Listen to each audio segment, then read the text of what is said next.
жаздырыңыз, жаздырыңыз. Фаранын штрафы, мурун фаранын штрафы 123 прима 1 часть 1 деген протокол менен, статья менен түзүлчү. Андан кийин аны миняйт этип туруп башка статьяга которулган. А бирок ат менен болгон эмес ал. Туура эмес чүнү болду сиз? Жаздырыңыз. Мага адресиңиз предупреждение берилбейт. Мына мен сизге жазып берип, статья менен жазып берип атам. Азыр мына жерден ознакомиться этем. Не согласен болсо, не согласен деп жазып коюңуз. Адресиңиз. Адрес жок жазабыз. Мага келсин. Жок, жашаган жери бар да кантип жоксуз? Без определенного места жительства сиз. Без определенного жазабыз. Кантип право алып атасыз анда? Ушинтип. Паспортуңузду берип коюңуз. Паспорт жок. Мындай байке, не согласен деп жазып коюңуз бүттү. Жөн эле эмне кыласыз азыр эметип? Не согласен деп жазып коюм болду. Жазып коюңуз, ошо адресиңизди айтып коюңуз, мага анан номер телефонду. 0554. Я. 0554. Фактически деле ошо жакта турасызбы? Фактически ошо жакта турабыз. Элдин баары айтып атат. Элдин баары айтып атат, ошо элди укпай кичине правиланы окуш керек да, кармаңыз. Мына мен сизге окуп берип атам. Көрсөтүңүз мага доказательство, что фараны күйгүзүп жүрсүн деген бир көрсөтүңүз. Сиз правила окудуңуз беле? Окугам. Сиз көрсөтүңүз. Алмашты деп атпайсыз, мен жаңы көрө элекмин. Мына сиз жаңы алып турсуз праваны, ошондо. Жаңы көрө элекмин. Андан бери өзгөрүлдү. Алдыгы деген канчасында алыптыр?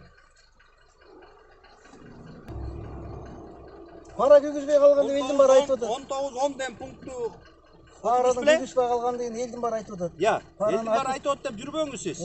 19-10 ден пункту окудуңуз беле? Билбейм аны. Билесизби? Көрсөтүп коюңуз да. Жок, сиз билесизби, сурап атам. Билем. Билсеңиз эмне деп жазып турат ошо жерде? Билбейм, мен көрсөтүп бериңиз да. Кандай билбейм дегени? Сиз правила Эми кантип доказать этем деп сиз алып келдиңиз да. Алып келдим, мына. Вне населенных пунктов в светлое время суток движение на всех механических транспортных средствах должно осуществляться с включенным ближним светом фар. Канчанчы число? Ближний светом фар деп турат. Канчанчы число? 2009, 2008 деп жүрөт. Жазылып турат. Редакция постановления правительства Кыргызской республики от 3 марта 2009 баштап, 3 марта 2009 баштап чыккан ошончо турат. А эми дальше түшүндүрүп берейин. Мурун деген. Могу жаңы кодекс о нарушениях башталганда мондай статья менен бул оформляться этчи. Нарушение правил пользования внешними осветительными приборами 123 часть 1 деген. Бунун штрафы 3000 сом болчу. Азыр бунун штрафы түшкөн. Изменение, дополнение болгондо 127 статьяга кирген бул мына. Нарушение иных требований ПДД, кроме упомянутых в кодексе о нарушениях. 127 часть 1 ушу штраф менен жазылат. Анан миняйт этип кой десе элдин баары туура эмес түшүнүп алып, айтып атышат. Баягы мен ремень менен кетип барат, тостур фараны отнять этти деп токмоктун гаилери өзлөрү айтты. Мен эмне кылайын? Ошолор билбейт анда. Ошолор значит билбейт. Маяка жазып коюңуз, не согласен. Мен сизден эчтеке лишний сураган жокмун. Мен сизди ознакомливать этип атам. Мына аты жөнүңүз бу жерде. Водитель управляет данной автомашиной. Не включил ближний свет фар. Двигался с запада на восток. Все, мы жазып коюңуз. Такой закон отменен деп коюңуз. Не согласен деп эле жазып коюңуз. Не согласен деп эле жазып коюңуз, бүттү. Главное, номериңизди туура айтсаңыз болду. Ошол жака чакырат сизди. Маяка да кол коюңуз.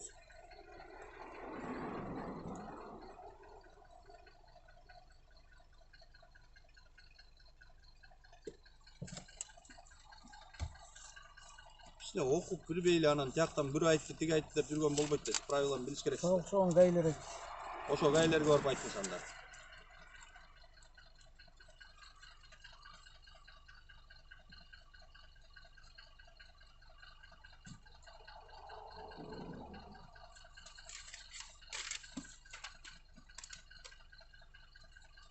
Мунун штрафы канча? 1000 сом, жакшы орос. Башкалар эмне кылыш керек? Эмне кылыш керек? Качан чалат мага?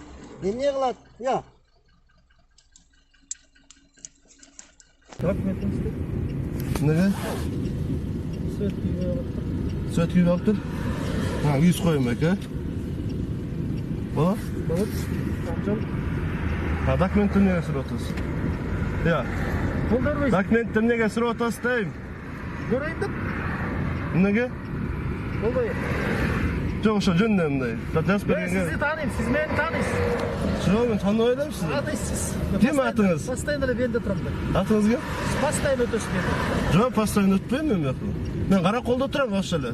Билем, мен сизди тааныйм. Эме? Фара тууралуу эмне болуп? Жагып алыңыз да айтып коюңуз. Мына ошо айтып эле койдуңузбу? Ооба. Болду эке.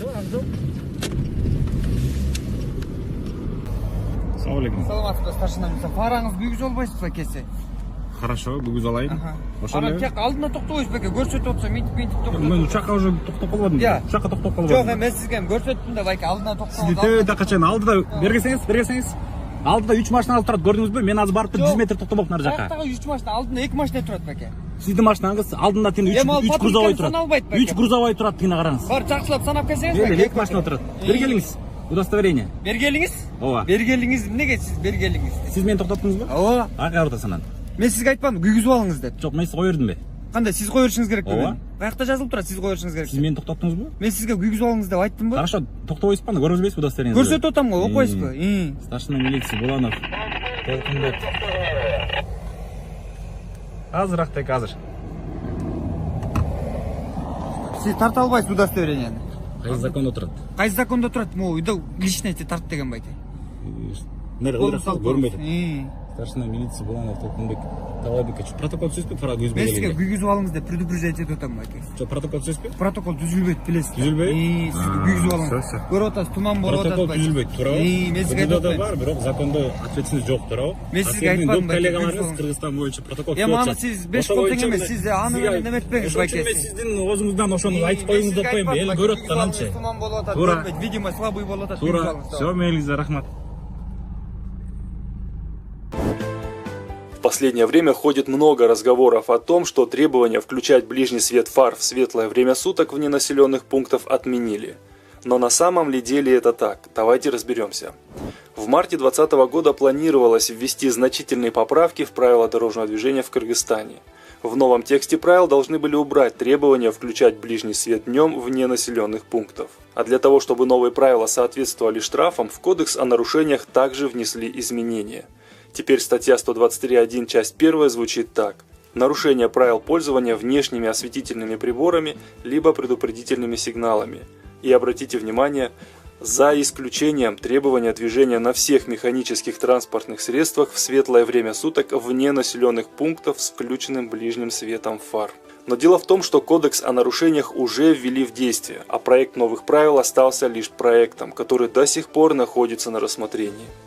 Пока еще действуют правила дорожного движения в старой редакции, где осталось требование включать фары ближнего света вне населенных пунктов.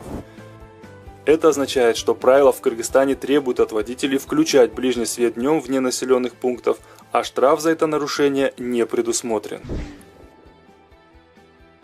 Но что если инспектор хочет привлечь водителя за это нарушение, выписав протокол по статье 127 часть 1? На самом деле статья 127 часть 1 не относится к данному нарушению, так как она относится только к тем видам нарушений, которые не упоминаются в этом кодексе. А как мы знаем, неправильное использование световыми приборами описано в статье 123.1 часть 1. Поэтому любые попытки инспектора выписать вам штраф за то, что вы не включили ближний свет фар днем вне населенных пунктов, незаконны. То, что не предусмотрен штраф за это нарушение, не означает, что можно пренебрегать этим простым требованием правил. На самом деле включенный ближний свет фар вне населенных пунктов в дневное время не просто прихоть тех, кто составлял правила дорожного движения. Это простое требование позволяет заметить транспортное средство издалека, и оно способствует уменьшению аварийности на дорогах.